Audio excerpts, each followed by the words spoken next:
कुठं गेला? अबे तुला नंतर फोन करतो रे, नंतर फोन करतो. केलं सर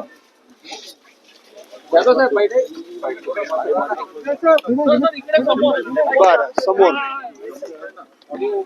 विचार.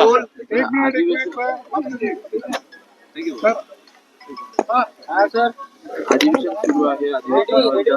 सर्व आमदार या दीक्षाभूमीला दर्शनासाठी आले होते, काय सांगताय? असं आहे की अधिवेशन सुरू आहे. दरवर्षी ज्या वेळेला मी नागपूरला अधिवेशनला येतो त्यावेळेला आम्ही दीक्षाभूमीवर येऊन या ठिकाणी माथा टेकून डोकं टेकून जातो आणि या पवित्र भूमीचं आणि डॉक्टर बाबासाहेब आंबेडकरांच्या या दीक्षाभूमीचं दर्शन आम्ही घेतोच.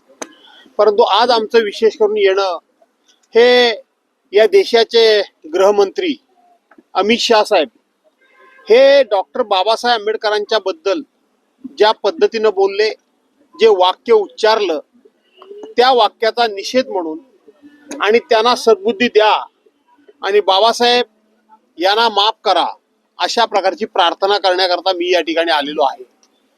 2च दिवसापूर्वी पार्लमेंटमध्ये देशाच्या स्वातंत्र्याला 75 वर्ष पूर्ण झाली आणि घटनेला देखील 75 वर्ष पूर्ण झाली म्हणून 2 दिवसाची चर्चा पार्लमेंटमध्ये झाली आणि तिथे देशाचे पंतप्रधान आणि भारतीय जनता पार्टीचे लोक घसा ताणून म्हणत होते की आम्ही संविधानाचं कसं रक्षण करतो आहोत, आम्ही डॉक्टर बाबासाहेब आंबेडकरांचा कसा आदर करतो आहोत, डॉक्टर बाबासाहेब आंबेडकरांचे उपकार ह्या देशावर आणि जनतेवर कसे आहेत, अशा पद्धतीचा नाटकी आविर्भाव करत होते.